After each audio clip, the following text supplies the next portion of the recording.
like rather make amends with your family than think that a lover is going to be a source of perpetual comfort whenever you have divisions with your family. Like, they will show you flames as soon as you no longer have your family by your side.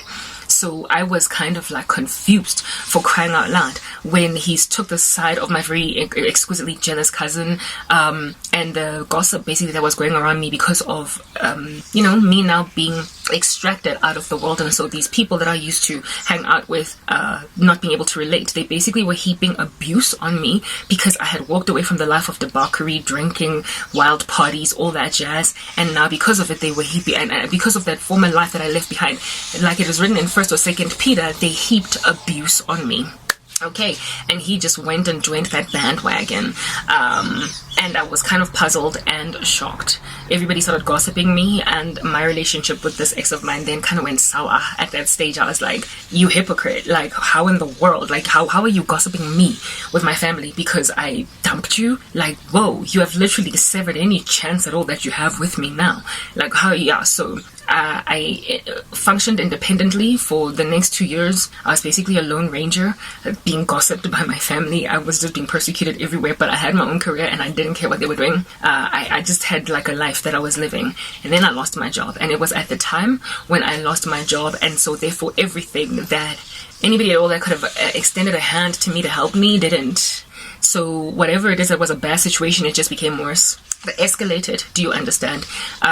When you get hurt in life by indiscretion on one corner and you have no support in another corner, whatever could fall, falls. Murphy's Law applies in your life. So I got severely betrayed by my family, who was supposed to function as some kind of a bampara, like a trampoline, to make sure that my crash is not so hard that I would bounce back.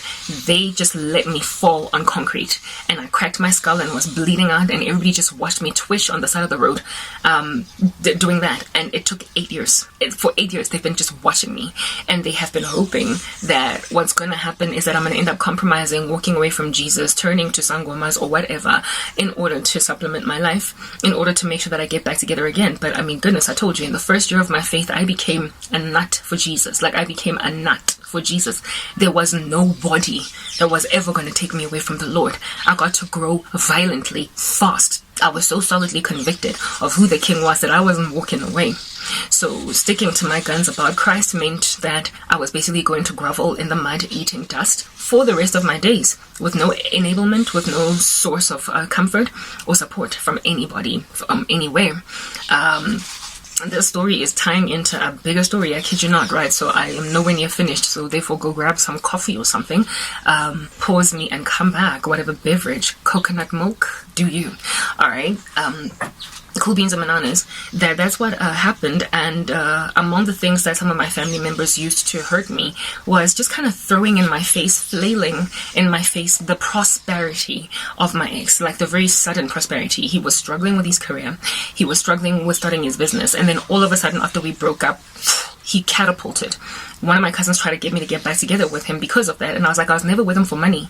His personality changed. He became a nutbag. He became insufferable. He became arrogant and prideful and pompous, and so I didn't like him anymore. He was not the guy that I fell in love with. So I can't be with him because he's got money now. There's nothing worse than being with a dude on a man that has money. Oh my goodness, but like, he's so arrogant, and he's like basically unappeasable. There is nothing you can do because he feels as if though he's the best thing that's ever happened to you. So he does not have to wear manners. You just need to behave yourself in his presence, lest he should drop you like a hot potato. He started to act like that, and I was like, whatever you are, I don't know you. I never would have gomed you in the state. I never would have agreed to be with you in the state. So you're somebody else's boyfriend or ex. You're somebody else's type of man now. You're no longer my type because your whole character has changed. It is entirely flawed. What happened in my ex to change him from a much better man than most, because he literally was a much better man than most. It's why we lasted 5 years. What changed him from a much better man than most to as evil as he was? It was the fact that he knew what was right. He knew what was expected of him by God. His conscience was being knocked into understanding perpetually. He was being hammered into what is right perpetually at a time when he was at a crossroads, and his life was stagnated in comparison to his friends. That's how the devil tempts.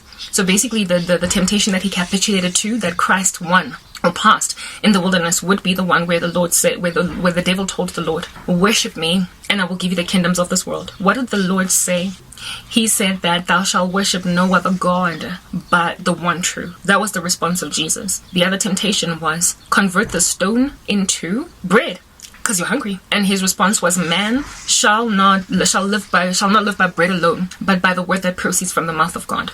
So he was tempted by the devil, and at a crossroads when he wanted the kingdoms of this world. In other words, he wanted acquisition. He was tired of being a man that is not respected, because men, frankly, this is how this world operates. Get respected when they get power, when they get money, when they get position. And he had none of that because he stagnated his own life. It was as a result of his own irresponsibility that he wasn't where he was supposed to be. But we were working on getting him there. The dude was not even in his 30s yet. So I don't know what in the world he was rushing for. Anyway, whatever. But he capitulated to the devil in the middle of our relationship, somewhere going into the end, right? Where the devil was like, you're kind of slow. Everybody disrespects you. On top of that, you're dating some woman that is bigger than you. You're never going to be okay. I can give you what you want. Just give your life to me. This is a man, like I said, he'd been in the scriptures. He'd been raised in church and he knew what was right. He knew that witchcraft was wrong. I don't know who introduced him to it, but he knew it was wrong. He was not an individual raised already in pagan worship where it's just bread and butter for them to just do these rituals, like a Moabite who has from birth been worshiping Chemosh. This is a guy that started out in the church of the Lord Jesus Christ. Do you understand? So therefore, he was not at all confused about what was wrong or right. And when then he was given this alternative thing to get ahead, because Christ requires endurance, patience, and hard work to get what you want, he was like, I don't have time. What do you mean? You're only like 27, dude, relax. Anyway, whatever, right? He was like, I want it quick and I want it now. So he capitulated to the devil's temptation, who was telling him, turn to sorcery and I will show you what I can do. And indeed, the girlfriend that kept on breaking up with him because he just wouldn't get his act together, she strangely could not for the life of her stay gone every time they would break up. So he was like, it's working on my ex. And he's girlfriend. It just kept on happening. Things just kept on like coming together for him. He got a promotion in his job, where he was working his office, right? The organization that he was working for, he got a promotion that way. He ultimately ended up starting his business successfully, right? He left corporate South Africa, ended up studying his business, but before starting a business, he even got a promotion at work, within corporate that way. And I remember I was so proud of him, thinking that this is just, his hard work type thing. Meanwhile, he had signed his soul to the devil. Nobody can really truly sign their soul over to the devil, guys, perpetually. Like, all it requires is for them to just repent, do better. But it becomes rough once you've gained acquisitions through Satan to let them go. Like the rich man who ran after Jesus and was like, what must I do in order to inherit the kingdom? And the Lord was like, sell everything you have and then follow me. Give it to the poor and then follow me. And he, with somberness, left because his wealth was great and he didn't want to let go of it. And the Lord says that it is hard for a rich man to enter the kingdom of heaven. It is easier for a camel to enter the eye of a needle than for a rich man to enter the kingdom of heaven. But what is impossible with God is possible with man. So that's saying that what is impossible with man, is possible with God. It's just God saying that these people who sell their souls in order to acquire much in the world, it is not that they can't be saved, but it is easier for a camel to enter into the eye of a needle than for them to choose me after giving their lives to Satan. So some of them come, but it's a remnant, a tiny little percentage. The camel that enters into a eye of a needle, the rest of them will die holding on for dear life to earthly possessions. So let me just kind of put that out of the way, because no one can sell their souls to the devil. Like, Satan owns nothing, okay? He's just a counterfeiter of whatever. Okay, cool, right. So this boyfriend of mine became like a rich man. Even though he wasn't wealthy in the material sense of the word, he was acquiring as a result of handing his life over to Satan, and very quickly. And for him to flip over to Christ and therefore face loss, in other words, be told by Jesus, sell everything and then follow me, that was just like, he was never going to do it, which is why it was basically impossible for me to evangelize him as soon as I came to Christ. Remember, in my first year of salvation, we were cordial. I bought him literature. I bought his family literature. They lost a brother, right? His brother passed away from colon cancer when we were still dating. So I bought them lots of bereavement literature, like how to deal with that death. I bought them also a lot of gospel literature just to get them saved and whatnot, to go back to their first love, because they had all just apostatized, right? I also try to evangelize him, like the times we would speak on the phone, the one time when we met together just to like get closure and whatnot. I bought him like a whole bunch of literature, so I tried to evangelize him. I tried to get him saved after we broke up, and he was just so glazed. Like, this is a guy that whenever he was the one that used to talk to me about God more than I could even understand what he was saying. Do you understand? And yet when I was talking to him about my fervency for Jesus, he had this glazed look in his eye. It's almost as if though he was blocked. There was a gauze or a smoke screen over him. He was unreceptive to it, but also cordial enough to not just kind of throw the books in a dustbin, if you get my point. He was just decent. He wasn't mean about it, but he definitely was not who he used to be whenever the name of Jesus was mentioned. And I often wondered to God, I thought it would be easy to reach this guy for Christ, for you. I thought it would be easy because he was already just on the right pathish, more or less. He just needed somebody to recalibrate his skill and retrain him how true biblical Christianity works, as opposed to the false thing he was walking in because he was busy fornicating with me. Anyway, whatever. Right? I couldn't evangelize him, and I went to the Lord many years down the line, literally within this persecution of mine, to ask. He is the bane of my existence. I keep on seeing all this witchcraft coming my way. He is angry at me gratuitously. He is just the bane. Like, he just would not leave me alone, despite not even seeing what's going on with me. He became obsessed.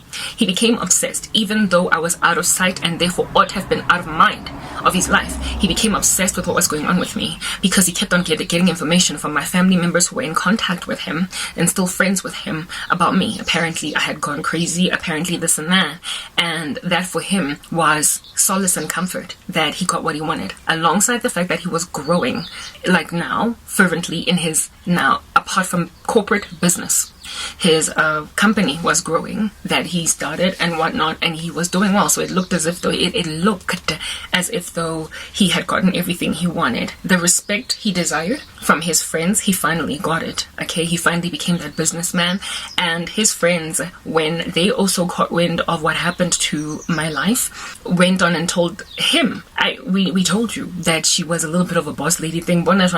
She's getting what she deserved. Look at now, she's fallen. She's getting what she deserved. When these friends knew very, very full well that I was the best thing that ever happened to him. When his friends started to regret badly advising him about me, was when he went and married the worst woman he could ever marry. Like, there was this woman that he was basically cheating on me with when we were together. She was some gold digger that would not be with him because he didn't have much. She met him before me, rejected him because he didn't have much. When we started dating, she got envious, and he was in and out of a trance with her, and she was the bane of our relationship. She was a harlot, do you understand? The kind of girl that everybody in the crew of boys has been with. So no matter how much, men are hypocrites like that. They will envy the living daylights out of their friend when the friend gets a really great wife, because they all want good wives. They all want great women, and they're hard to come by. So they will try and deliberately break up a relationship between a guy and the best woman he's ever had. But they will also strangely hate it when their friend ends up with the worst woman that the whole community can't stand, because their qualm or their beef is always with the woman and not so much the guy. So if you are a harlot, if a woman is a whore, if she is sleeping around all over the show, the friends of a guy will always just look down on her. They will always be like, this girl is not right. Like, what in the world? Oh, this guy has slept with her, this guy, that guy. She is into like dating her bosses and what have you. How in the world are you going to take such a woman seriously? They are incredible hypocrites, right? So back when my ex had a really great woman, they envied him. They envied him and their relationship and did everything in their power. Some of them used witchcraft on us. Like, Yazi, look, Taga, this witchcraft is just all over the show. Whatever. Once we broke up, they were like, he'll need another one that's less, taxing on our egos. And then he went and married a known harlot. Like, known, as in she'd been with some of his friends. And to him, it was like, but guys, this one is the docile one. She's the one that's like Baba, respectful and whatnot. So what exactly? Like, she's the one that, you know, like, come on, what in the world do you want? And they didn't tell him in so many words, but I got a whole bunch of dreams where many of his friends regretted breaking us up or giving him bad counsel where I'm concerned because of the fact that he ended up married to a harlot. So, to a known harlot. And so it was when he basically threw his life away with this woman that they regretted. His boys started to regret what they did to him and his life falling apart, but they couldn't take it back. That's when I started getting a whole bunch of witchcraft being thrown at me by one of his friends. Broke us up because he low-key had a crush, right, on me, and he was jealous of my faithfulness to this guy despite him struggling in life generally, right? He was one of those Casanovas, girls in and out of the house, and men like that, no matter how much they can play women, deep down inside they covet or they envy or they admire, if you want to use a better word, men who are a lot more stable with their girlfriends, but because they don't have the discipline and the self-control to be stable with their girlfriends or their wives, they always just try and tarnish a good thing that's going in their friends, which is why really I don't understand why guys don't break themselves off from bad company that corrupts good character. If they're not the cheating type, if they've got a whole bunch of friends that are always playing women, they need to understand that these guys aren't actually happy as players. They low-key envy or covet or desire the stability of guys who are a lot more, you know, faithful, whatever. You get my point. This guy was on that random tip when I was with my ex, and he is one of the biggest thorns in my flesh. He was one of the biggest thorns in my flesh because every time my ex would be with him, he would break my heart severely by not coming to see me, by like standing me up, all that jazz. Yeah, he was just the bane of my existence, like really wicked influence, right? And then somewhere along the way, like I am living somewhere in a different part of the planet. Like these people are in my past. It's been years now. I then get this like attack of witchcraft coming from this friend and of my ex, and I'm like, my goodness, like why am I dreaming so much about this guy in this capacity? And he is so dark. And guess what he was doing in the dream? I was busy cleaning a kitchen. I was washing dishes because I'm constantly evangelizing. I'm always just doing the work of the Lord, right?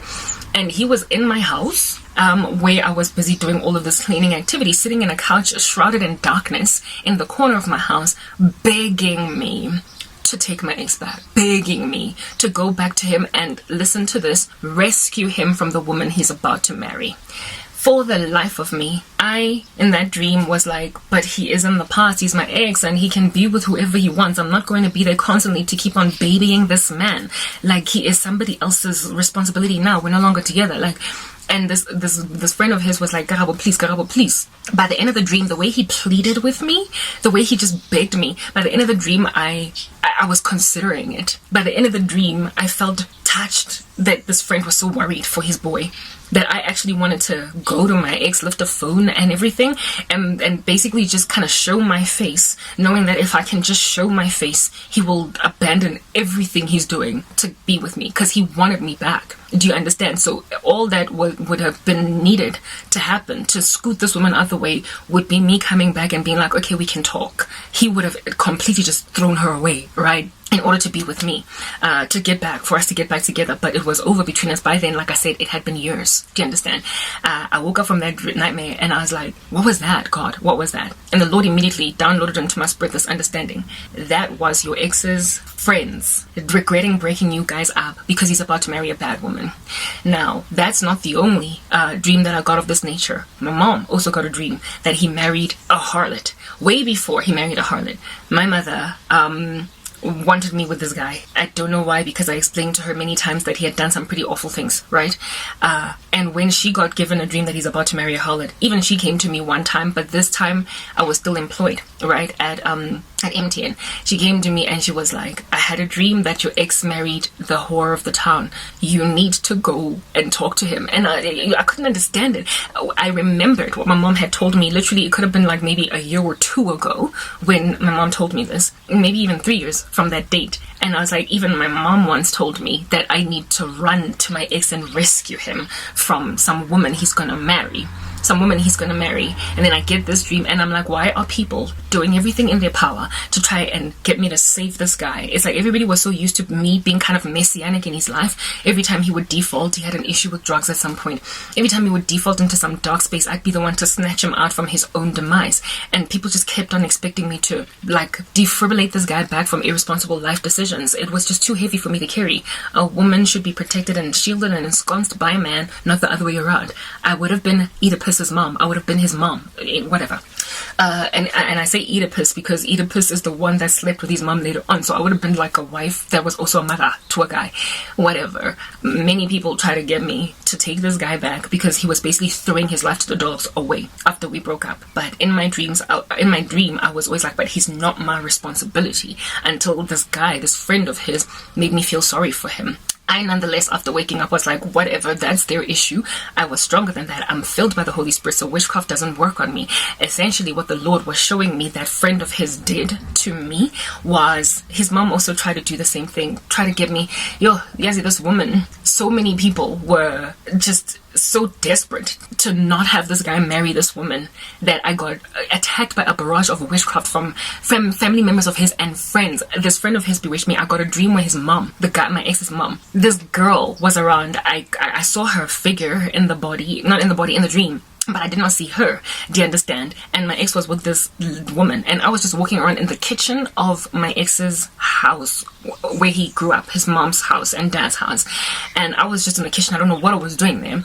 And the mother was wearing like a mourning outfit. As in, when you've lost a child or a husband, they wear in African culture this black, like, outfit, like with even a black headband and everything, as something to display that they're mourning or whatever.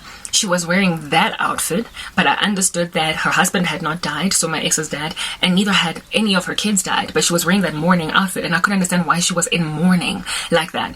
Anyway, in this dream, this mother, my ex, was walking around with this girl. And this girl walked in and greeted the mom, and the mom was like, hello. But then she quickly just rebuffed her and spoke to me. She came to me and she was like, Karabo, go back to my son, please, please. She literally begged me to go back to her son in front of his new girlfriend. Do you understand? And the dream ended like that. Basically, why was she wearing mourning clothing? Her son had died, guys. Her son had died. Like, my ex, her son, was as good as dead. That's what God was showing me in the dream. And the mother was mourning that her son's future, his life, his trajectory is going to end if he marries this woman. So the mom, in desperation, an entire family gone apostate, imagine that, in desperation, because she really loved me, the mother loved me, right, decided to go and put witchcraft on me to bring me back to the boy, my ex. His mom tried to get me to get back together with him using witchcraft. His friend tried to get me to get back together with him using witchcraft to pull me back to him. And so too did one of his cousins, a female, right? I had a dream where I was just being like brought to like family meetings and gatherings. And every time I would sit with this girl and their cousins and everybody, they would like, first, we talk about normal things. How's life? How's the sun? How's, the grass growing outside? We first talk about stuff like that. And then afterwards, like literally every conversation, I had so many, like a series of such dreams with this one particular cousin of my ex's. The conversation would immediately just switch to them pleading, like begging, almost like groveling on their knees on the floor as women on some, but you guys were so good together. You should, come on, Gabo. I was like, can you love your cousin so much that you would force a woman that you knew was good for him to marry him? He's the one that messed up. Like, what in the world? So I got bewitched by his cousins to get back together with him. His cousin, this one cousin, mom, and one of his friends. And my mom also got a dream about him marrying some harlot. So it was so big a concern, apparently, that even my mother got a dream about it. Anyway, whatever. Cool beans and bananas. So that's what in the world happened here. Lo and behold, now I'm going through persecution. I'm really just suffering. I'm fighting with my family members. And my older sister, out of spite, sends me a text message telling me, Ibelening, your ex is getting married. So So let's say his name was Baba. He's like, even Baba's getting married. I was like, oh, I don't care. Like, we've been broken up years. I don't care. So basically, he got married like about a year into my affliction. A year after losing everything, after losing my job and everything. He got married 1 year later. And when I found out that he's getting married, I was like, it didn't sting. It didn't hurt. We were over. There was no way I was going back there. Like, for me, it was like, good for you. Do you. You know what I mean? I only found out when I was living in Naturina. And I kept on getting a whole bunch of witchcraft from this guy, my ex. Even though I was out of sight, I was not out of mind. He kept on investing in sorcery. It's like even inside the marriage that he had entered into, he was still investing. It's almost as though he felt like he needed to hold his witchcraft together with sticky tape. He needed to keep on investing in it, that it might not fall apart, because my life was falling apart now. What would make a person keep on looking at what's going on with another person's life that deeply? What would make them look at that life like that without letting go? It's if you know you're in such a bad situation that your life would be made a living nightmare if the person that you're currently strangely spiritually competing with suddenly got everything that they wanted. So in order to make his bad situation look normal and good, he kept on bewitching me, even though he didn't know what was happening with my life. And so I kept on getting nightmares where he was just slapping me with, anyway, whatever. I won't even go into detail with them because there is another thing that I'm leading into with this whole story. Okay, fine. So because of what he was doing to me, and at the time when I was living in Naturina, in that very horrible space, I was just undergoing a lot of attack at the same time, trying to survive, trying to not off myself, trying to, so I just needed anybody at all to stop with the witchcraft. Anybody like that was busy involved in dark arts, just stop, leave me alone. Don't you see my life is really hard? So I knew my ex's email, like off by heart, like, Oh, the power today came back after just 2 hours. Good. Or is it an hour? Whatever. It left at 4 hours yesterday. Anyway. Yeah, I thought this would be 4 hours again, so yeah, but it will probably be 4 hours later. Whatever. This is South Africa. Let's just finish the story, right? At least my phone battery, I'll be able to charge it straight away and download more videos. Guys, sorry, I have to go feed my cat. I'll be back just now. Okay, I'm back. Right. Okay, yeah, no, so during the time when then I was staying there at Naturina, because of how afflicted I was generally, like all over the show, I thought that maybe I could plead with my ex to leave me alone, because really it's been years now. My life has fallen apart. I don't have anybody. I don't have any family. You've literally bewitched everything out of the water in my life. Like, just stop, give me reprieve, like, leave me alone. So I contacted him because historically my ex, every time I would speak to him, he would listen. Even when we had broken up, he never used to rebuff me, shun me. He was never a rude guy, anything of that nature. So, and every time I would speak, he would kind of heed, you know what I mean? So I knew that I had that favorably standing in my benefit from him, that he would always just kind of take it, whatever I said, without responding rudely, even though he had gone wrathful, angry, and ridiculous. I thought that hearing from me would suddenly change something.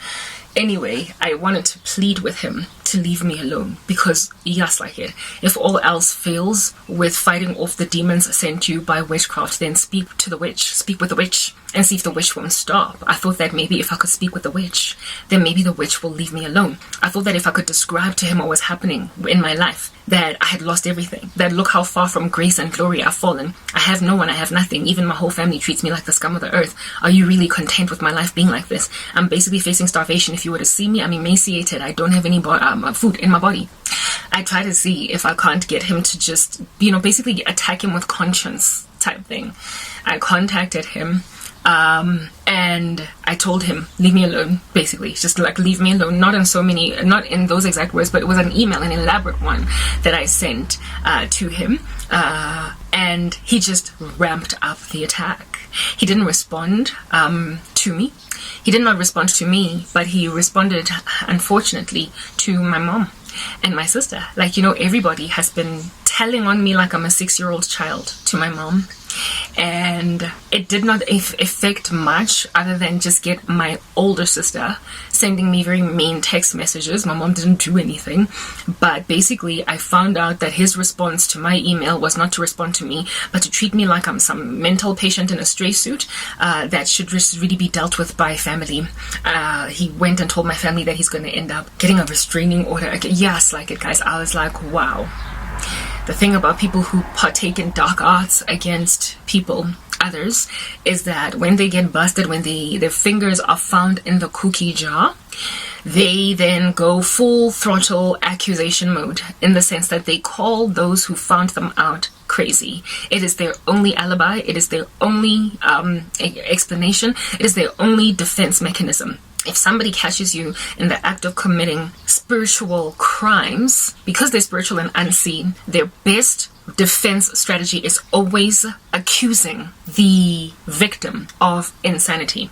So he went on right ahead to be like, hold your animal in a cage because it's interrupting my peace. That's when I got super mad. That's when I got out of my mind angry. Do you understand? So I went into not YouTube, but I went on the internet, right, with whatever little airtime that I had, to Google what exactly is going on with this guy. Why has he changed so much? Not only was I wrathful, but I was also confused at his just like moral turpitude. He had never been this kind of guy. My goodness. He was too polite, too decent to even respond or retaliate negatively to a person that slaps him, just to explain the character of my ex. So for him to treat me like this was entirely out of character, and it was especially taxing that he was accusing me of insanity. Like, I could, like, what, me? This is Karabo, what are you doing? Yeah, anyway, the devil knows how to really transform a person, right? Same way that Christ rocks up and you're a new creation. When the devil comes inside you because you're involved in witchcraft, you become a new creation. Anyway, whatever. So I went online to figure out what's going on with this guy. Why is he like this? Why is he so pompous now? And also, why is he just so mean? And lo and behold, I found his Instagram page, right? I found his Instagram page. I tried to find him online. When we were dating, he had no social media, and I tried to get him on, but really to no avail, right? So I still could not find him at all. But then one time, because my family members had not been very faithful to me, I went into my older sister's Instagram. I wasn't her friend, but she had one of those yawning profiles that you could just like peruse, and it was before Instagram insisted you have an Instagram account in order for you to look at anybody on Instagram at all. There was a time when you could check out a person's Instagram page without being on Instagram in and of yourself, without having an account. Now you can't do that anymore. They've changed their oh come on, like noises in the background. They've changed how their algorithm works and how their system basically operates, right? So back before that was a thing, I would then, because I was living in isolation away from family and everybody, I sometimes used to check out what's going on with my family members by checking their social media, right? So I went and I checked my sister's social media, and one of the photos that she had uploaded, I read down the comments. One of the photos that she had uploaded, I read down the comment section, all the comments that she had gotten, and she had gotten a comment from a friend of my ex's. Yeah, she had gotten a comment from a friend, because everybody was just friends. They just knew each other, and so they now follow each other on Instagram, right? And I instantly recognized this friend of my ex's. He's got a very long name, very long surname, and his Instagram handle is that whole big fat long name and surname. And it's the very friend, by the way, that I dreamt about that tried to get me to get back together with my ex. So I was like, I've been looking for my ex all over social media. Maybe this guy has my ex as a friend, right? So I clicked, and really, frankly, the reason why I was looking for my ex was because I was trying to figure out what in the world was going on with him. Plus, I was low-key stalking because I was lonely and I was going nowhere, and I was just trying to figure out, why is this guy so busy with me when he has got, well, what is he doing with his life? So such that he would involve himself in so much, pay so much attention to what's happening with me that's at a distance that he doesn't even see what's going on. Anyway, clicked on his friend's, from my sister's profile name, dived into the friend's profile, and as I was scanning through the friend's photos, I was bored. Frankly, I couldn't care less what was happening there. I noticed that he was in a photograph with my ex, and so I wanted to see if my ex was tagged by name in that photo, and lo and behold, his name was there, and it was an Insta handle, so he basically had an Instagram profile. I was like, oh, the guy got an Instagram profile. clicked on my ex's Instagram name from my ex's friend's Instagram, and lo and behold, what I found was, to me, like, you know, when everything just comes to you on some I see now, when you have like an aha moment, when you understand why someone went crazy. Yeah, as soon as I went into his profile, I found out who his wife was. It was the woman that rejected him prior to us coming together, and now that his life was working out, she went back and tried to see if they can't spark up, and was the bane of our existence, my existence, when we were dating. And she was the side piece, basically. She kept on cheating. My ex kept on cheating on me with her, even though I didn't have evidence or proof. Otherwise I would have left him. I had mad suspicion because of stuff that happened throughout it. And basically I was made to feel initially, when I found out who he married, like I was just a placeholder for that girl, until all the dreams that I got, and also all the witchcraft that my ex would not stop putting on me, was resurfaced to my memory. I found out that he married that girl, and I was like, so this is the harlot my mom dreamt about? This is the harlot his friend warned me against in a dream? This is the harlot that the mom avoided in the kitchen, and therefore tried to force me to get back with her ex, with her son, for the sake of her son's future, because she feels like her son is going to die when she marries this woman? This is the woman that his cousin bewitched me to get back together with him, that he might not end up with. This is the woman that caused his friends and family to lose their minds, including my own mom, when he was trying to finalize a marriage with her. And I was like, how big a whore is this girl exactly? How bad must her reputation be for people to try and bring a woman back into the life of a man that has broken her so severely in their faces, and so disreputed her in their faces, so bad-mouthed me to their faces? How in the world is he going to present me again to his family members after lying about me like that, and speaking so horribly about me, and making war with me unnecessarily because it was gratuitous, it was unwarranted? How is he going to, how are his family members content with that elephant in the room? And I found out that it was because that woman was that bad. Like, I knew that she was a loose cannon, but I didn't know it was that bad. I guess his mom knew, because she grew up in that community. And I guess his, friends knew, because they grew up with each other on the come up, right? She grew up in it's like, how can I describe this girl? You know, when abazali together, like, imagine if I had like a daughter, and then like 10 of my friends have sons and daughters. And so because we're friends, our kids grow up next to each other. So you know your friends' daughters and the daughters and the sons of like 10 neighbors in the same environment. So you see them on the come up. And then one of the sons and daughters, when they get to the age of 14, one of the daughters, when they get to the age of 14, all of a sudden is not to be found. She doesn't come home. She's always partying. She's always getting picked up by big fat chunky Mercedes Benzes outside of her mom's property. She keeps on getting seen with sugar daddies at parties. And so the rumor starts spreading among the moms that, umntana ka Kifilwe, umntana ka John, the child of Kifilwe, the child of John. Hey, she's a loose cannon, hey? And then this same child of John and Kifilwe, who every so often gets found at nightclubs with men twice her age, at the age of 14 or 15, then at the age of like 17, like grade 11 or matric, then falls pregnant. Yeah, that is this girl. My ex's mom and dad, and that whole community, she grew up in the same neighborhood, right?